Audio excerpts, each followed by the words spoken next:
Well, good morning. Still morning. I'd just like to draw your attention, everyone, to the fact that after we break for lunch, which is about 40 minutes past midday, we're going to split up. Some of the sessions will take place here in this auditorium, and some sessions will take place at the Rothschild Auditorium, which is behind us, where some interesting issues will be discussed, among others, China, a rising power, and also various discussions among the publics around us. And you can see you all have the program, so those of you who are interested in hearing those sessions will have to make the transit to the Rothschild Auditorium, and then afterwards we'll all come back here for an interview of Amos Yadlin with the Minister of Defense. And now, hello, Itik. I would like to call on the Commander of the Air Force, Major General Amir Eshel. I've known him for many years. I think he said that if I tell things about him, then he'll tell things about me. So that's a bit scary, but I'll still take the chance.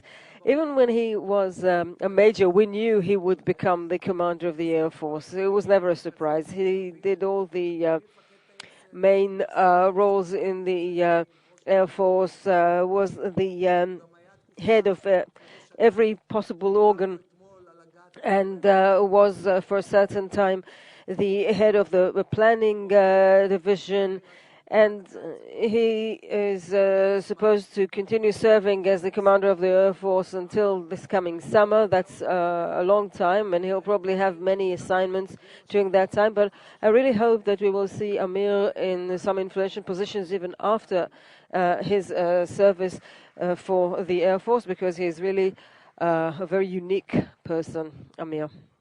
Good morning.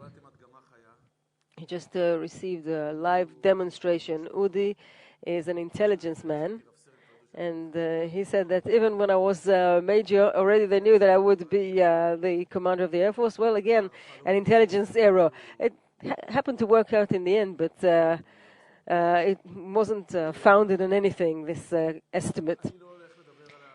Anyway, I'm not going to talk about strategic challenges, because that's something that you'll be hearing about during this conference, and in the changing Middle East, there's nothing new about that. You can discuss that without me. A lot has been said here about changes in the characteristics of warfare, not the nature of warfare, but rather characteristics of wars. Yes, there are various threats, different threats. This slogan of asymmetry between Western capabilities and those of our enemies, etc. I keep warning us not to take the direction of looking for new things. I mean, new things are there, and we mustn't ignore them, but let us not go as far as declaring the end of history like Francis Fukuyama did, because we have seen what happened to that. So let us not jump the gun. Let us not just say, okay, this is something of the past, because certain characteristics change, but let us not lock onto some very singular elements saying these are the challenges that Israel faces, because the challenges are much broader, and we as a military have to provide answers to a whole range of threats, from the knife to the nuclear, cyber, everything in between, asymmetric, symmetric, you name it. Israeli military superiority is based on many things, is found in many things, and I'm not going to analyze it all. I will talk about the one aspect that I am in charge of, and I'd like to speak of the modern Polish cavalry. People are saying that if wars have changed and we have to cope with this and that, then the Air Force is becoming less relevant. It's a thing of the past, and let's move on to other things. But nothing can be further from the truth than this statement. I don't feel We're not used to we're not used to this in the army, or the Air Force for that matter. Not that there's some capability here that I have to defend. Let me just demonstrate to you and argue and substantiate the rationale behind my statement here. I say the opposite. I say that not only isn't the Air Force the modern Polish modern case of the Polish cavalry from the Second World War, it's now more relevant than ever. It is the main power that Israel has, military power, and moreover, it's the most generic military capability that Israel has at its disposal. Israel has a plethora of means, extraordinary, some better, some worse, but it's the whole that we should look at. And I would like to highlight the air power, its strength, its capabilities, and I would like to maintain that it's relevant more than ever, and it will become even more relevant in the future.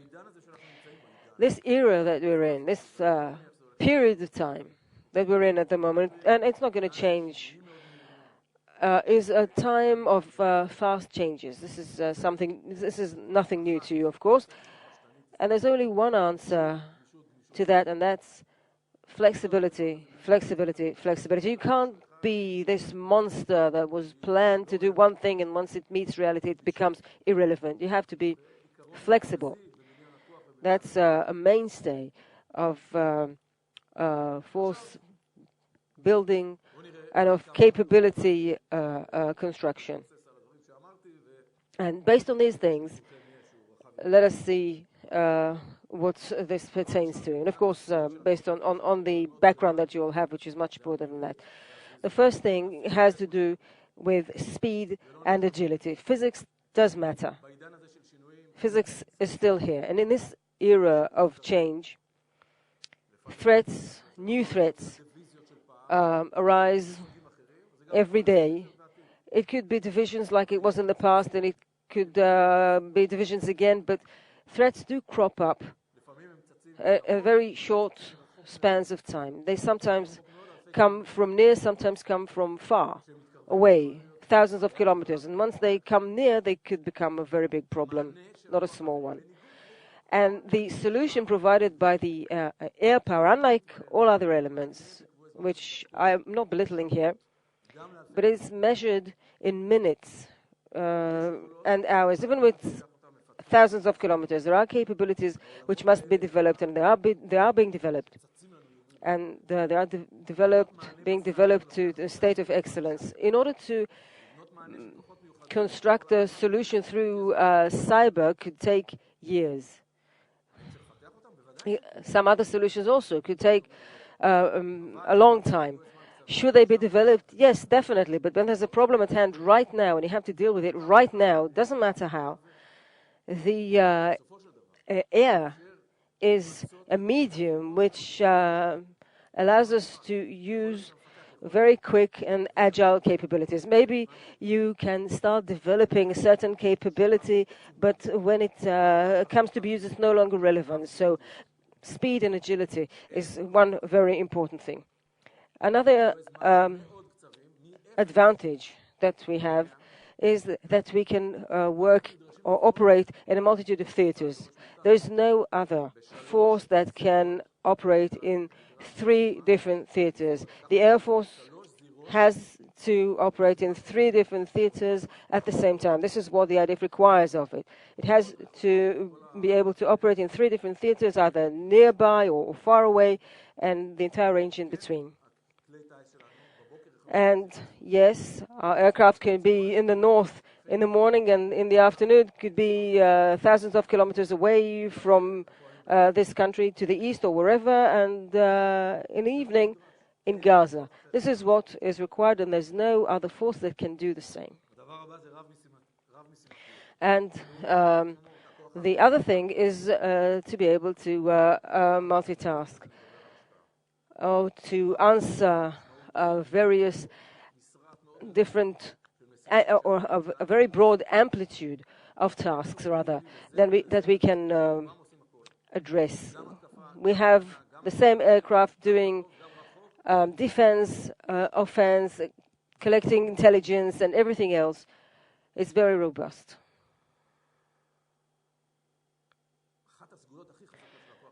One of the greatest strengths of our Air Force is control, command and control. And this era of changes, this is very significant. Let's say the political echelons wants to do something, either minor or major, and you decide to operate. You can regret at the very last minute, just before the bombs have been dropped, and say, stop everything and turn back. Why? Because there are some new considerations to take into account. You're not committed to it. When it comes to other kinds of forces, once you commit yourself, you're part of the herd of elephants. Sometimes we need a herd of elephants, but with the vast changes that occur every minute, sometimes within a few hours, things change and you want to stop. It's enough for me to say a word from my command post to turn everything back, even with hardly any cost at all. And this is very relevant when it comes to a time of so many changes. And I'm not even talking now about morality and values and preserving strategic freedom of Israel to operate. The air power is very lethal, and we have capabilities that I'll discuss soon, which are huge. They are immense. There are very few air forces in the world who have the same capabilities as we do. But in the same sentence, I can say that we understand that if we use this great power without discretion, then we might cause a lot of damage and harm many innocent people, etc., etc. And from moral point of view, of course, this is inconceivable. And it could also be a strategic disaster. Now, the Air Force, despite its lethality, the scope of collateral damage that it creates, if used properly, is the smallest compared to other forces. And still, we're not talking about small numbers, but it's still small compared to other options. And this is significant in today's era. We have to win those wars, yes, we do. We have to do it the right way, of course, even more so. Another thing which has to do with flexibility. Look, the Air Force, beyond the fact that it's really 3 air forces for the price of one, we can fight terror, we can fight countries just across the border from us if it's a symmetric kind of battle, and we can also cope with countries far away from our borders. Another thing that we have been able to achieve is that it's considered a big hammer, something good for big wars. But in order to be relevant, we had to provide it with the same characteristics as a surgeon's scalpel. It can be a big hammer or a surgical scalpel. And now you can choose. So it's good for big wars, it's good for surgical operations, according to foreign sources or not foreign sources. You can't just remain a dinosaur and not adapt yourself to all these things. Now let me give you a few relevant, concrete examples. Let me start with a big hammer. In the Middle East, they did this kind of simulation, and we'll probably continue discussing it. Probably the current situation will not persist. I don't know which way it's going to turn, but what's going to happen in 5, 10, 15 years' time. Some countries can flip altogether, and we must take that into account. Even if now we have common interests with those countries, I don't know what's going to happen. The arms sales from Western world to the Middle East in past years and coming years is $200 billion, state-of-the-art weapons. It's not just the amount, it's the quality as well. And if we have to presume that something might change, might turn around, Well, not necessarily everything. We can't just get up in the morning and say, oops. Most of the investment, by the way, is into air forces and counter-air force measures. In most cases, the relevant solution for that is the Air Force. And that's apropos my image of a big hammer. Now, let us go back to the here and now, to what we call the war between the wars, or the campaign between the wars. And this is a relatively large campaign. Thankfully, hasn't escalated to a full-scale war, but still a very big challenge. So what am I saying here? The Air Force, as I said, is still relevant because under air diplomacy, this is a bridge between countries in the Middle East in their war against terrorism. I will not elaborate further.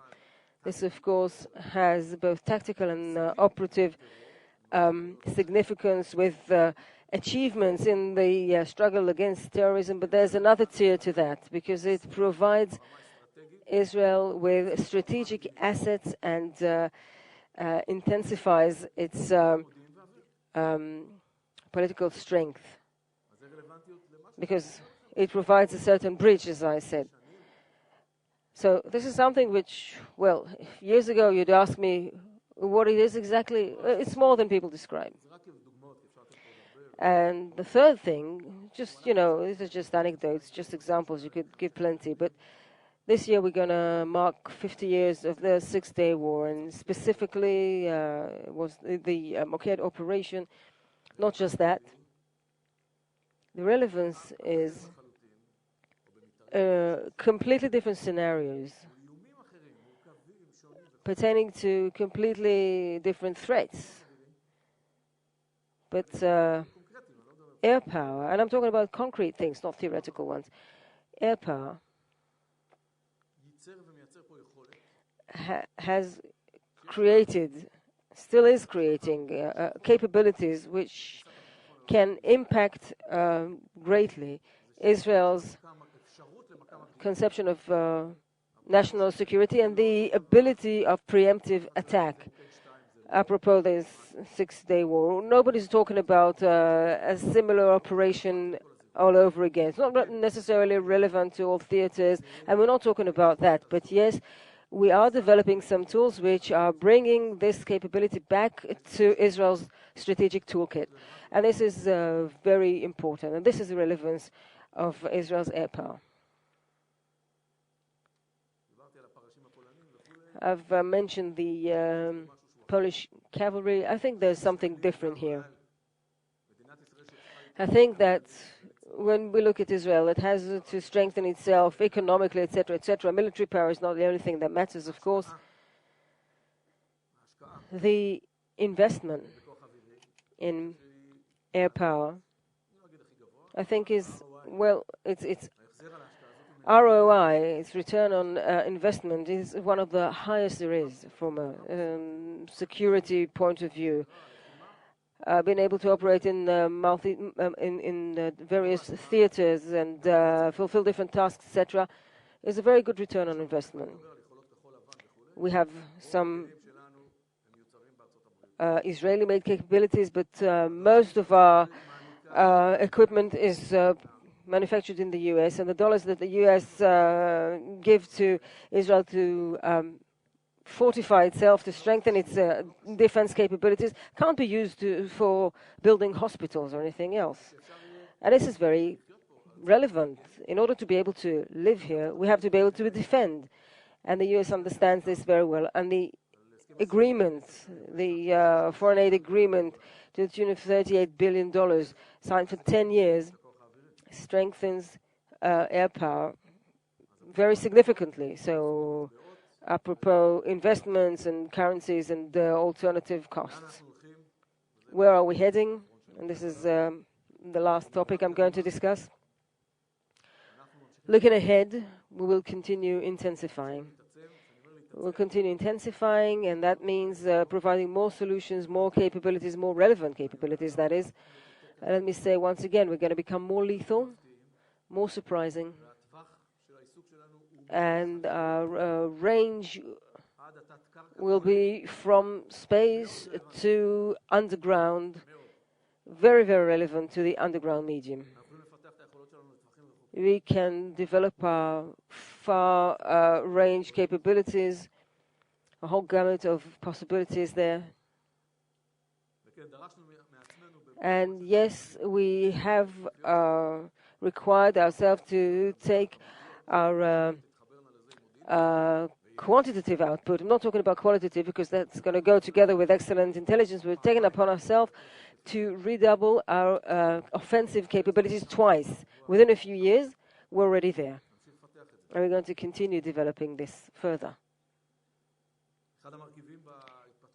One of the elements in the Air Force's development is the F-35. This is a revolution. It's a revolution, and I'm saying this from personal experience, but not only. This is just the beginning, and it's a revolution. It's by far above and beyond everything we have, even now, even before all the good things are attached to it, and it's by far above everything else that we have around us many years ahead. And just see how many things have changed. The Middle East is now being filled with S-300, S-400, and this is critical. This brings critical capabilities, this F-35. Now people are saying, well, this doesn't work and that doesn't work, all kinds of criticism. Well, it's under development. All those of you who have smartphones, and I'm sure you all do, this is not a smartphone, it's a smart aircraft. Why? Because it keeps changing all the time. You used to have iOS, if you 9 or something, now it's 10, it's going to be 11, 12, 15.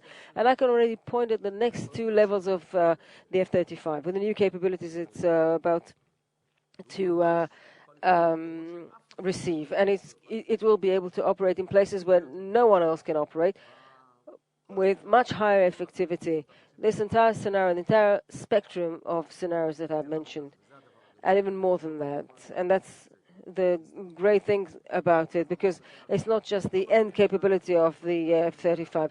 It's not that it's being adapted to the Air Force. That's not what we do. We're going to change the entire Air Force and adapt it to the F-35, because it's going to make us all much more efficient, much more lethal, if we can do this right. And we will. And we will all go forward to Generation 5. So the Air Force is going to be more remotely operated.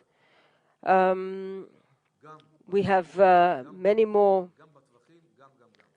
vehicles like that. Everything is made in Israel, and they have better ranges, better precision, better everything. And we're going to have much more than that, more defense. 2 weeks ago, we received the Arrow 3 coming from the IAI with exceptional capabilities on an international scale, but that's only one element in a unique defensive array which is multi-layered and is developing at great speed. I'm not going to promise you hermetic defense. It can't be hermetic, but it can be much better and will be much better than what we have now. It will not be able to protect everything, but it will protect and defend in such a way that I think that, if you think that there's going to be some dome here which will prevent all missiles from penetrating, no. But yes, we are going to be able to defend populated areas and the IDF's capabilities. I think we'll be able to do that quite well. And the final thing I want to discuss, where are we heading? We're going to be a lot more joined. And when I'm saying joined, then I'm talking about interoperability with the naval forces, ground forces, intelligence. There's a synergy here which is developing and becoming very impressive. I'm not going to elaborate. It's a cyber world. Everything is going to create a much stronger whole. And, I'm showing you the flourishing, thriving aspect. But as a professional, of course, I'm not overlooking challenges and risks. Let me put this very simply. Most of this intensification that I mentioned, Western or Eastern, all around us, countries and organizations alike, this intensification around us is directed at the Air Force, trying to circumvent it. and its capabilities. That's what they're putting most of their efforts in. Now, let me put this very clearly. We are going to be facing threats that we haven't faced in the past, on the ground, in the air. And I can tell you very, very clearly, these threats will be able to interfere with some of the Air Force's activity, and we are preparing ourselves to this. It's going to be minimal, but yes, it can interfere with some of the things, some of the places, some of the time. There is no capability, won't be any kind of capability even in 5 years' time, 10 years' time, to stop the Air Force, though. No one will have this capability, neither on the ground nor in the air, to stop the Air Force. Because apropos the Polish cavalry, the Air Force is not going to take off, and if they take off, they're going to be shot down. These are unprofessional statements, and once you start analyzing them, you see that they have no leg to stand on. We don't belittle those options and we analyze them, but there's no way the Air Force is going to stop. Yes, some of its operation might be thwarted, some of its aircraft will be shot down. That's part of war, yes, but it can't be stopped. And I want to emphasize that we have not only technologies, we have our people, and our people are stronger than any technology, and they have this organizational culture which I feel is unique, and it drives us forward all the time. We are constantly aware of the challenges. We don't overlook them, we don't disregard them.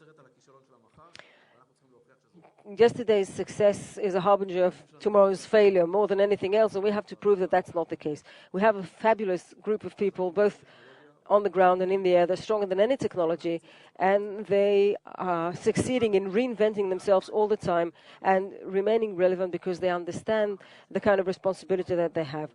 This is how we continue. We have excellent people, and we'll continue forward. Thank you very much.